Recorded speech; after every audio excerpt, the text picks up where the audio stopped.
Hi friends, welcome to my channel. இந்த வீடியோவில் நம்ம என்ன பார்க்க போகிறோம் அப்படின்னா COA கிளாஸில் MS ஆஃபீஸ் பவர் பாயிண்ட் தான் பார்க்க போகிறோம். இந்த பவர் பாயிண்ட் அப்படிங்கிறது எதுக்காக நம்ம யூஸ் பண்ண போகிறோம் அப்படிங்கிறத வாங்க வீடியோக்குள்ளே போய் பார்க்கலாம். வீடியோக்குள்ளே போகிறதுக்கு முன்னாடி நம்ம சேனலை சப்ஸ்கிரைப் பண்ணாமல் பார்க்குறீங்கன்னா சப்ஸ்கிரைப் பண்ணிவிட்டு பாருங்கள். ஃபஸ்ட்டு பவர் பாயிண்ட் அப்படின்றதுக்கு நம்ம எப்படி போகணும் அப்படின்னா எப்போதும் போல் ஸ்டார்ட்டில் போயிட்டு நீங்கள் எம்எஸ் ஆஃபீஸ் பவர் பாயிண்ட் கொடுங்க. நான் இந்த இடத்துல ஸ்ட்ரெயிட்டாகவே வர்றதுனால நான் அதை கிளிக் பண்ணிக்கிறேன். பவர் பாயிண்ட் கொடுத்த உடனே இந்த மாதிரி தான் பேஜ் ஓப்பன் ஆகும். இந்த பேஜில் தான் நம்ம எல்லா டிசைனுமே பண்ண போகிறோம், எல்லா ஸ்லைடுமே போட போகிறோம். நம்ம வேர்டில் ஒவ்வொரு பேஜையும் பேஜுன்னு சொல்லுவோம், அல்லது டாக்குமெண்ட் ஃபைல்னு சொல்லுவோம். எக்ஸல் அப்படிங்கிறத ஒவ்வொன்றையும் ஒவ்வொரு ஷீட்டுன்னு சொல்லுவோம். பவர் பாயிண்ட்டை பொறுத்தவரையும் இது ஒவ்வொன்றும் ஒவ்வொரு ஸ்லைடுன்னு சொல்லுவோம். இந்த ஸ்லைடு நம்ம எப்படிலாம் டிசைன் பண்ணலாம் அப்படிங்கிறத வாங்க பார்க்கலாம். இப்போ ஹோம்னு எடுத்துக்கிட்டிங்க அப்படின்னா கட் காப்பி பேஸ்ட் அப்படிங்கிறது ஆல்ரெடி நம்ம வேர்ட்லேயும் எக்ஸல்லையும் பார்த்தது தான். ஸோ நெக்ஸ்ட்டு நியூ ஸ்லைடு அப்படின்றத கிளிக் பண்ணோன்னா எந்த மாதிரி பேஜ் நமக்கு வேணும் கம்பேர் பண்ணி நம்ம டைப் பண்ணக்கூடிய விஷயமா இருந்துச்சுன்னா இந்த ஸ்லைடை நம்ம செலக்ட் பண்ணிக்கலாம். ஸோ எந்த மாதிரி டிசைன் நமக்கு தேவைப்படுதோ அதை போய் நம்ம நியூ ஸ்லைடில் போய் எடுத்துகிட்டு வந்துடலாம். இந்த மாதிரி ஒரு விஷயத்தை டைப் பண்ணிவிட்டு இதை ஃபுல்லாக செலக்ட் பண்ணி போல்டு, இட்டாலிக் இந்த மாதிரி ஏதாவது நம்ம கொடுத்துட்டு ஃபாண்ட்டோட சைஸை கூட இன்க்ரீஸ் பண்ணி பார்க்கலாம். இது கலர் மாத்திரம் தான் கலர் மாற்றிக்கலாம். இது ஃபுல்லாக செலக்ட் பண்ணிவிட்டு இங்கே போய் கிளிக் பண்ணிங்கன்னா டெக்ஸ்ட் ஷேடோ ஒன்று ஓப்பன் ஆகும். கொடுத்தீங்கனாலே உங்களுக்கு தெரியும். ஃபஸ்ட்டு கிளிக் பண்ணி பாருங்கள், செகண்ட் கிளிக் பண்ணி பாருங்கள், உங்களுக்கு டிஃப்ரெண்ட்டு நல்லாவே தெரியும். அதுக்கப்புறம் இது ஸ்ட்ரைக் த்ரோ, இது ஆல்ரெடி நம்ம வேர்ட்லேயே பார்த்தோம். தேவைன்னா யூஸ் பண்ணுவோம், தேவையில்லைன்னா எடுத்து விட்டுருவோம்.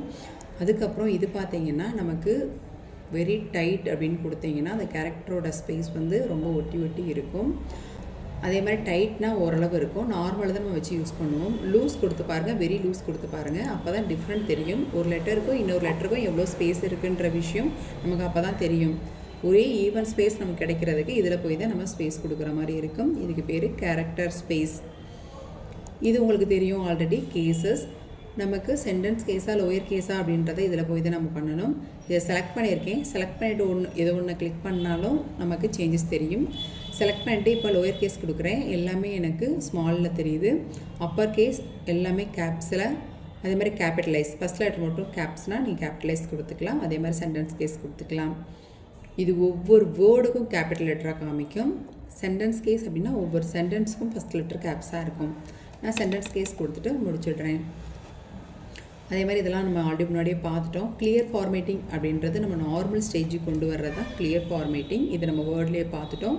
அதே மாதிரி தான் bullets and styling, numbering, alignment, 4 alignment, இது எல்லாமே பார்த்தாச்சு.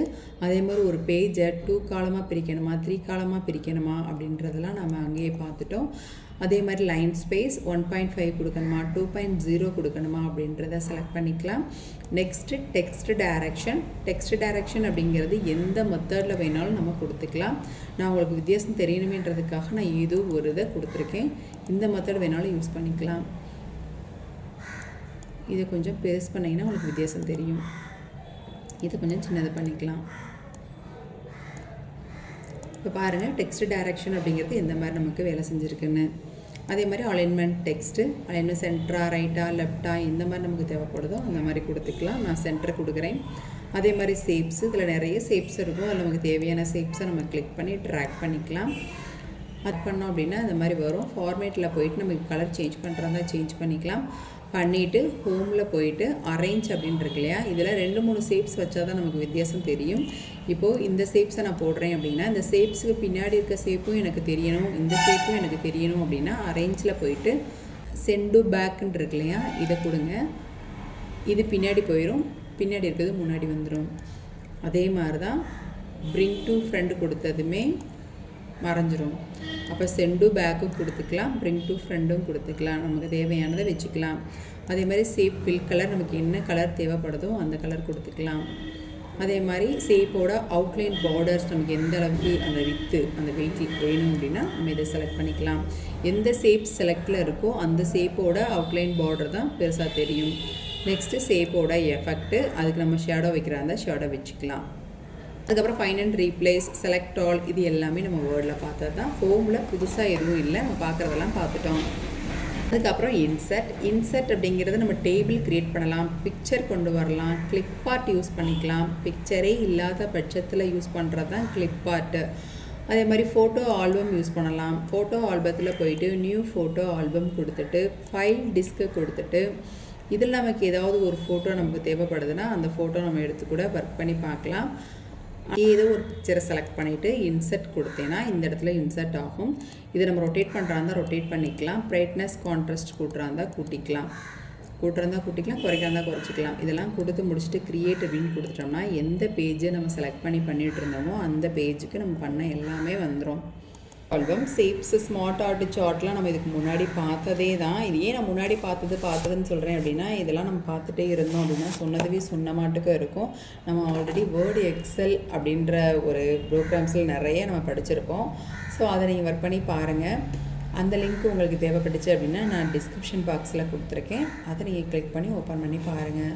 டெக்ஸ்ட் பாக்ஸ் அப்படிங்கிறது வேறு எதுவும் இல்லை. நம்ம ஒரு பாக்ஸ்க்குள்ளே ஒரு விஷயத்தை நம்ம டைப் பண்ணுறது தான் டெக்ஸ்ட் பாக்ஸ். நம்ம டைப் பண்ண எவ்வளோ பெருசாக ஆகுமோ அவ்வளோ பெருசாக ஆகும்.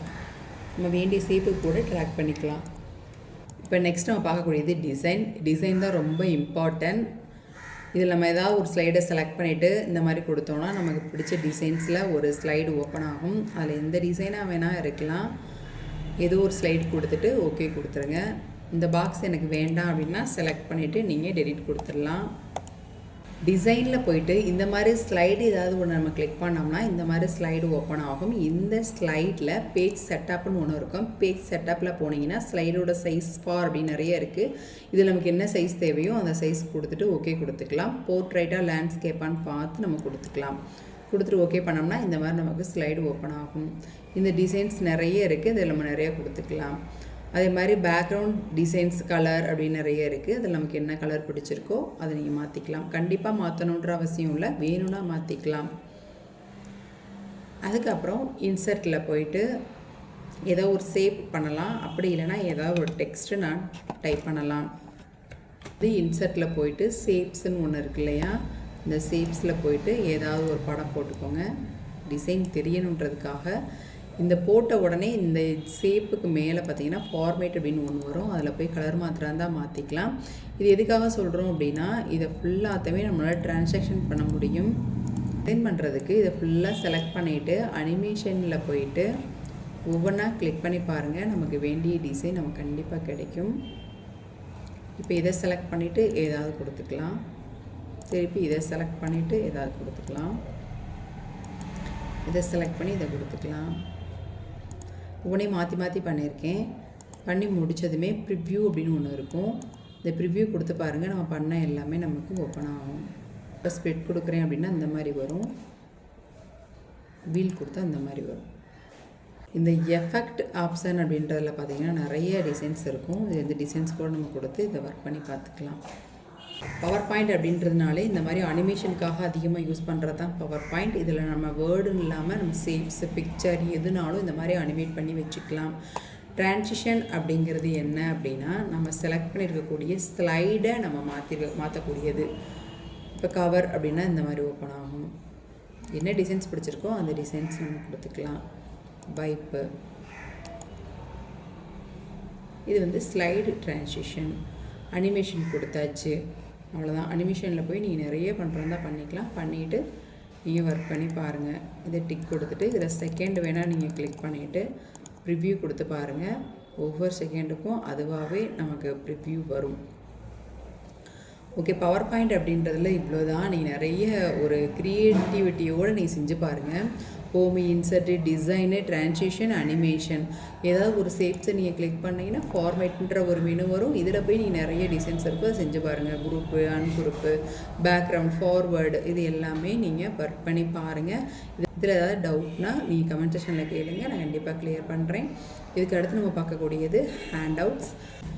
இப்போது ஹேண்ட் அவுட் அப்படிங்கிறது எப்படி பண்ணுறதுன்னு பார்க்கலாம். வியூவில் போயிட்டு ஹேண்ட் அவுட் மாஸ்டர் அப்படின்னு ஒன்று இருக்குது. ஹேண்ட் அவுட் மாஸ்டர் போயிட்டு இந்த மாதிரி பண்ணிக்கலாம். இல்லை ஸ்லைடு பர் பேஜ் அப்படின்னு இருக்கு இல்லையா, இந்த ஸ்லைடு பர் பேஜ் அப்படிங்கிறத கிளிக் பண்ணி ஒரு பேஜுக்கு எத்தனை வேணும் அப்படின்றத கொடுக்கணும். இதில் 6 இருக்குது, நான் 4ன்னு கொடுக்குறேன். 4ன்னு கொடுத்த உடனே 4 மட்டும் நமக்கு கவர் ஆகி காமிக்கும். கொடுத்துட்டு ஃபைலில் போய் பிரிண்ட்டு கொடுங்க. பிரிண்ட்டு கொடுத்த உடனே இந்த இடத்துல பாருங்கள், ஸ்லைடு ஃபுல் பேஜஸ் இருக்கு இல்லையா, இந்த ஃபுல் பேஜஸ் ஸ்லைடை கிளிக் பண்ணிங்கன்னா எத்தனை பேஜுக்கு வைக்க போகிறீங்கன்னு கேட்கும். நான் 4 தான் வைக்க போகிறேன் அப்படின்னு சொல்லி கொடுத்துட்டு பிரிண்ட்டுன்னு கொடுத்தீங்கன்னா இந்த மாதிரி பிரிண்ட் அவுட் நமக்கு வெளியே வந்துடும். அப்போ ஹேண்ட் அவுட் அப்படிங்கிறது ரொம்ப சிம்பிள். COAல உங்களுக்கு அடிக்கடி கேட்கக்கூடிய கொஸ்டினில் ஹேண்ட் அவுட்டும் ஒன்று. Okay friends, power point class இவ்வளோ தான். இந்த வீடியோ உங்களுக்கு ரொம்ப யூஸ்ஃபுல்லாக இருந்துச்சுன்னா லைக் பண்ணுங்கள், ஷேர் பண்ணுங்கள், மறக்காமல் சப்ஸ்கிரைப் பண்ணிடுங்க. இந்த கிளாஸில் உங்களுக்கு ரொம்ப டவுட் இருந்துச்சு அப்படின்னா கமெண்ட் செக்ஷனில் கேளுங்க, கண்டிப்பாக நான் உங்களுக்கு ரிப்ளை பண்ணுறேன்.